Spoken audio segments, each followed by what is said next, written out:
And one testimony about the power of the Eucharist is coming from my own mother. It happened in 2005. Then I was just a new priest. I was in my retreat center in Thabor Divine Retreat Center in Mumbai. While I was there, late in the evening, my brother who is at home called me and he told me, our mother is very sick. Her her left side is completely paralyzed. She can't stand, she can't walk, she can't sleep, she can't eat. It is as if she is half dead. And now nobody can help.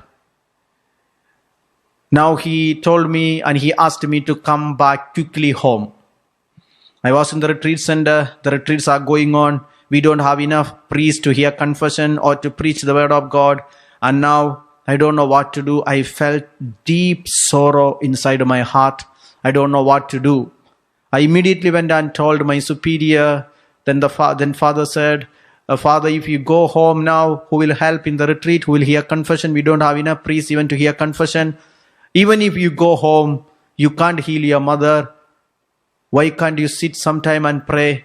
And maybe after this retreat, you can go home. But since my mother got sick, I can't sleep, I can't eat, I can't pray. I have lost my focus. I felt that deep pain of my brother, and now I don't know what to do. I was sitting inside a small chapel, even in the night, even after the retreat at 11, because I can't sleep. I felt deep sorrow. I have so many questions why my mother fell sick. Then I started to sit in the chapel and cry and pray, though I cannot pray with focus, with that commitment, because I am so distracted. I don't know what will happen. Will my mother will die immediately? Will I be able to see her again? So in this anguish, I could not even concentrate or even do anything. So I'm sitting in the chapel and it's almost midnight. I'm just sitting there in the chapel because I can't go and sleep. While I was sitting in the chapel, I got an inspiration. The Lord is telling me, my son, why are you so sad? I have given you a weapon that will powerfully set your mother free. Then I was surprised. What is this weapon? And the Lord has reminded me that is your gift of priesthood and Eucharist. Why can't you offer this Eucharist, this powerful sacrifice? We read in 1 Peter 1, 18 and 19, the scripture says that you have already been ransomed from the futile ways inherited from your ancestors. Let's all look onto the screen. Let's read together. You know that you were ransomed from the futile ways inherited from your ancestors, not with perishable things like silver or gold, but with the precious blood of Christ, like that of a lamb without defect or blemish. He's telling, my son, I have already set you free, set your mother free. I have cleansed her, ransomed her by my blood. Why can't you claim it? My question was, I am a priest, I am serving God, then why God is not showering His mercy upon my mother? Why my mother is not receiving healing? Why she got paralyzed? This was my question. If the Lord has a love for me, if He has chosen me, consider me as His priest and servant, why He is not showering His mercy upon my mother? And the Lord is telling me, I will shower my mercy to your mother by the power of the Eucharist. My divine mercy will flow to your mother when you offer the Holy Mass. Later only I understood what is divine mercy. The divine mercy is, my dear sisters and brothers, the Holy Eucharist. The Holy Eucharist in prayer. The Holy Eucharist in prayer is divine mercy. The divine mercy in action is the Holy Eucharist. What is divine mercy? That prayer. What is the beginning prayer of the divine mercy? That is the mystery of Eucharist. Eternal Father. Because every Holy Eucharist is directed to Abba Father. Eternal Father, I offer you the body and blood, the soul and divinity of your beloved Son, our Lord Jesus Christ, in atonement for our sins and the sins of the whole world. The Lord gave me this insight. My dear son, if you want your mother to receive God's mercy, I have given you this weapon of the Eucharist. Offer it. It was late night, 12 o'clock.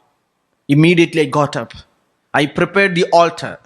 I started to offer a holy mass. And during the offertory time, when the bread and the wine was being prepared and offered, I told the Lord, my Jesus, I offer my mother, her sickness, into this patem and chalice. As you change this bread and wine into your body and blood, please, Lord, visit my mom, touch her, heal her, and set her free. And I continued praying, praising, worshipping, offering a long holy mass, because I took long time to surrender all my pain to that patem and chalice. I was pleading for God's mercy, divine mercy. My dear sisters and brothers, after this mass, it was almost 2 a.m. I was still in the chapel because I can't go. Even if I go, I will not get sleep. But I felt peace inside me. But after all, I offered my mother and her sickness on the altar, into the chalice and into the patem. Early morning, maybe at 5 o'clock, my brother called me from home, and my brother is telling me, we don't know what happened. Our mother is completely healed. Now she is taking breakfast. You can talk to your mother. I started to talk. I asked my mother what happened. Then she told me at around 1 a.m. in the night, she felt a power is coming to her like electricity. Something is shaking her whole body. The entire bed she was sleeping is being shaken. She felt a power entering to her. She got up. She sat on the bed. She started to walk. She called my elder brother, and then she went to the refectory. She started to just take some water. My dear sisters and brothers, the very moment as a priest I offered her into the patem and chalice, God's power reached back in Kerala where my mother was, and the power of the Eucharist healed my mom. It happened, I told you, in 2005.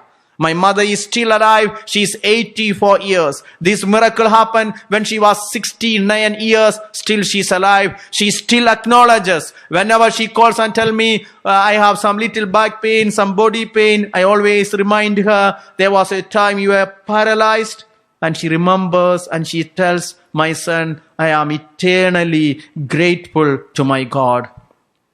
She told me, this is Psalm 94, 17 and 18. This is exactly happened in her life. And this is the Eucharist that gave her a second life. She accepted. Let's all read this word of God together, because we may also have similar experiences, though we don't know the root cause. The scripture says, if the Lord had not been my help, my soul would soon have lived in the land of silence. When I thought my foot is slipping, your steadfast love, O Lord, held me up. When I thought my foot is slipping, your steadfast love, O Lord, held me up. My dear sisters and brothers, the Eucharist has unlimited power. We read in John 6:51 what is exactly happening when we receive the Eucharist. What is the power of the Eucharist? Jesus said, this is Jesus. From his own mouth, using his own tongue, he said, I am the living bread that came down from heaven. Whoever eats of this bread will live forever. And the bread that I will give for the life of the world is my flesh. So anyone who receives the Eucharist, even on behalf of someone, power of God's life is coming to that person. The moment I was offering the Eucharist, that's why there is no greater prayer, there is no greater offering, there is no greater sacrifice, there is no greater thanksgiving other than the Holy Eucharist. That changes our life, that changes even our body, our physical ailments. That's the power of the Eucharist. Now in this coronavirus crisis, we may not be able to receive the Eucharist physically, but remember, even when this online mass you attend with full devotion, with great faith, the power of this Eucharist is coming to you. Unlimited power of the Eucharist. Maybe somebody is sick back at home, somebody is in the ventilator, in the ICU, in the hospital, maybe in the up country, maybe where they have no treatment, that there is no accessibility to hospital. Do you believe that the Eucharist that you celebrate, that you participate, can heal your family member, heal those who are far away?